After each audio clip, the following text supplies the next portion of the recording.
Hola, vamos a realizar esta práctica sobre climas, una práctica típica del tema que nos ocupa, frecuente en selectividad, y que nos muestra la comparativa de dos climogramas. Bien, seguimos las preguntas y vamos intentando responder una a una.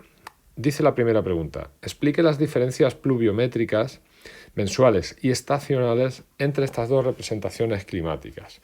Bien, eh, evidentemente lo que nos pide la pregunta es que hagamos un estudio de las precipitaciones. En este sentido, el climograma A nos muestra unas precipitaciones totales muy importantes, ¿verdad? Veis unas precipitaciones totales de 1268. A la vez podemos observar que las precipitaciones son regulares. A lo largo de todo el año vemos que no hay meses secos. Podéis mirar con el rabillo del ojo, como en el otro no ocurre. Bien, todos los meses llueve, por tanto, en el climograma, y salvo julio, que tiene, bueno, es el mes con menos cantidad, en el resto de meses con unas cantidades importantes. Dentro de que existe regularidad en cuanto a las precipitaciones, es decir, que llueve todo el año, podemos apreciar unos máximos en invierno, veis los meses de invierno, y también en primavera y otoño. Bien. En cuanto al climograma B, vemos que el total es escaso.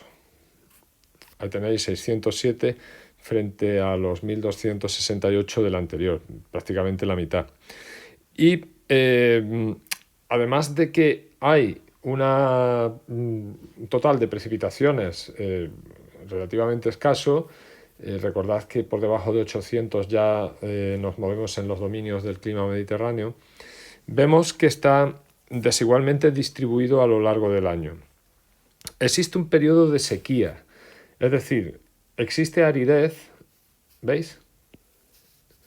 En esta etapa existe aridez. ¿Cómo lo sabemos? Bueno, el cálculo de la aridez, que creo que en la siguiente pregunta nos pide que expliquemos con más detalle, simplemente podéis apreciarlo viendo que las barras quedan por debajo de la línea de temperatura. Siempre que eso ocurre consideramos que hay aridez. En este caso, la aridez que contemplamos es una aridez estival, que ocupa los meses de verano. Igualmente también tenemos una situación de sequía en marzo. De acuerdo, más o menos con eso quedaría respondida la primera pregunta, donde nos pide que observemos las precipitaciones en ambos climogramas en cuanto a la totalidad de ellas y su regularidad. Pasando a la siguiente pregunta, nos dice: halle aproximadamente la oscilación térmica anual en cada uno de los climogramas y explique cómo se refleja el concepto de aridez. Ya hemos apuntado el concepto de aridez en la anterior pregunta, pero empecemos recordando a qué llamamos oscilación térmica. También la conocemos como amplitud térmica y simplemente es la diferencia entre el mes más cálido y el más frío en cuanto a grados. En el primer climograma, aproximadamente, podemos calcular que la amplitud térmica es baja, se mueve en torno a 10 grados. Mientras que en el segundo, la amplitud térmica, siempre miramos la raya de las temperaturas para hacer ese cálculo aproximado. Recordamos que en el primer climograma hemos dicho que en torno a 10, mientras que en el segundo la amplitud térmica es mayor, podríamos calcular en torno a los 18 grados. Respecto a la aridez, recordemos el concepto de aridez que nos pide la pregunta, cómo se refleja, pero bueno, no está de más recordar exactamente qué es la aridez. Y llamamos aridez a la insuficiencia de agua tanto en el suelo como en la atmósfera. Y esta situación se produce, como vosotros sabéis, cuando lógicamente las precipitaciones son inferiores al proceso de evaporación. Es decir, mayor aridez, cuanto menor es la precipitación y lógicamente mayor la temperatura, dado que se produciría la evaporación. De acuerdo. ¿Cómo podemos medir la aridez de una forma más técnica? A través del índice de Gaussen. El índice de Gaussen, os escribo aquí cómo se escribe, índice de Gaussen. El índice de Gaussen nos dice que un mes es árido si las precipitaciones de ese mes son iguales o menores que el doble de la temperatura de ese mes. ¿De acuerdo? Y como hemos dicho antes, de una manera visual, si la barra, por ejemplo en este caso, la barra está por debajo de la marca de temperaturas. ¿Veis? En este clima no se da ese caso, por tanto no existe la aridez. ¿Cuánto es la aridez? Bueno, en el primer caso, nada, cero. No existen meses áridos ni nada parecido. En el segundo, en el climograma B, observamos una totalidad de 5 meses áridos, desde mayo hasta septiembre. Abril, ¿veis? Abril no, luego ya mayo, en fin, hasta septiembre, ya octubre deja de haber aridez. Ese periodo es un periodo árido que pilla los meses de verano y los que están próximos a él.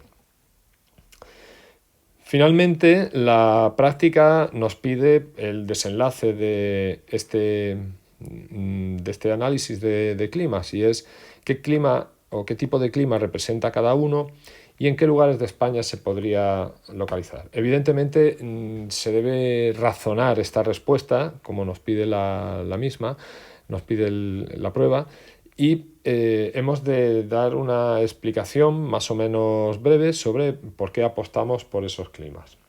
Respecto al climograma A, si nos fijamos en las precipitaciones, en el total de precipitaciones y en su regularidad, vemos que no existe la aridez, que llueve mucho durante todo el año. Si miramos luego su temperatura, donde la amplitud térmica no es elevada, hemos dicho en torno a 10 aproximadamente, quizá algo menos, ¿veis? Desde aquí aproximadamente 10, algo menos de 10. Y el invierno, si nos vamos a ver las temperaturas del invierno, vemos que son temperaturas suaves, donde, en fin, la amplitud térmica es baja, las temperaturas son suaves. Podríamos apostar claramente porque el climograma A se trata de un clima de tipo oceánico.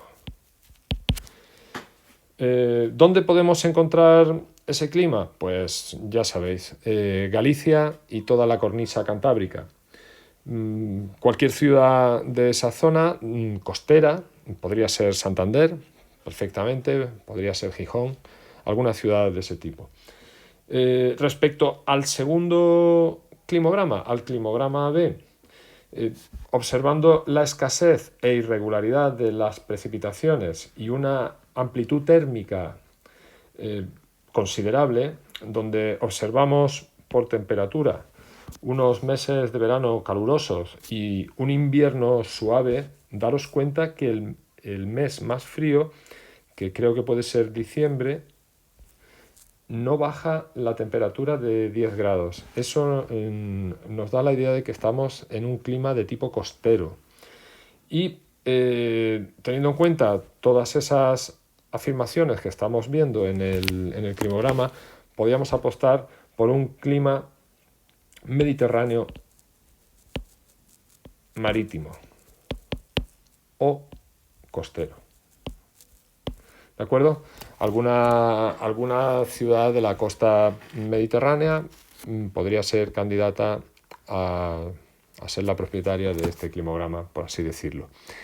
Bien, de esta manera termina el análisis de esta prueba. Espero que os haya servido y, como siempre, espero vuestras preguntas. Gracias, chicos.